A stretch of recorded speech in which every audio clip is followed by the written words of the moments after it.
In 2010, there was a breakthrough. There is a breakthrough. An Austrian student, he suddenly rushed to one of the physics faculty and said that, sir, I want to do PhD. So, okay, you want to do PhD. So do you have any proposal for doing PhD? Yes, sir.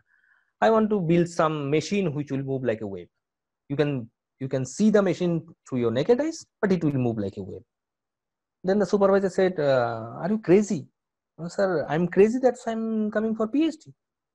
Okay, try it. He tried for almost 4.5 years. And then in 2010, he devised one gadget which can be seen through the naked eyes, which floats like a wave, which follows quantum mechanics. So it's called, it came into the magazine called the greatest breakthrough of science in 2010. If you type in Google, the greatest breakthrough of science in 2010, it will show a gadget, but the video is not there now. It has been deleted due to conspiracy.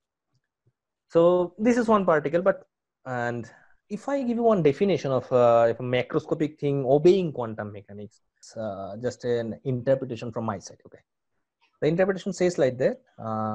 Suppose in a classroom, in our, let us say in Cotton, there's a big classroom. Degree students are sitting. They are shouting here and there until and unless the teacher enters into the room. So before the teacher enters into the room, the velocity of their mind was very, very high, because they are moving here and there, shouting here and there, discussing everything, discussing many things. Okay. So since their mass cannot be changed within an hour or so. So let us consider their mass are fixed. Now the velocity of their mind is very, very high before the teacher or before the madam enters into the class. So before that, what happens? The velocity of the mind is very high. So the momentum will be very, very big, because momentum is mass into velocity. So it's very big.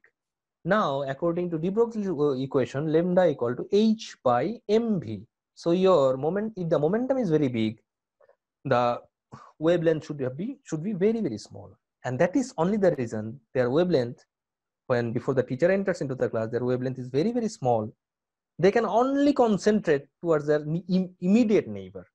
That means the friend that is sitting next to him or her, they can interact, but not towards the whole class, because the wavelength of individual student becomes very, very small. Now what happens when the teacher enters into the class? When the teacher enters into the class, the student has to decrease the velocity of his mind so that he can concentrate, and his momentum or his or her momentum becomes very, very small. The wavelengths become very big. Now he can or she can understand what the teacher is saying, whether the teacher is delivering the lecture from a far distance. Everybody can understand, everybody can have their concentration.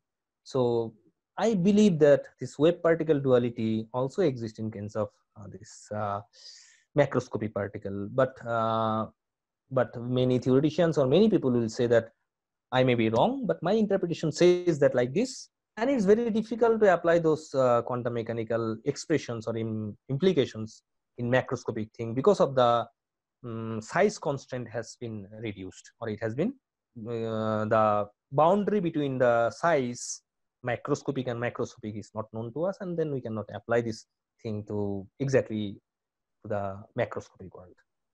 But interpretation you can have.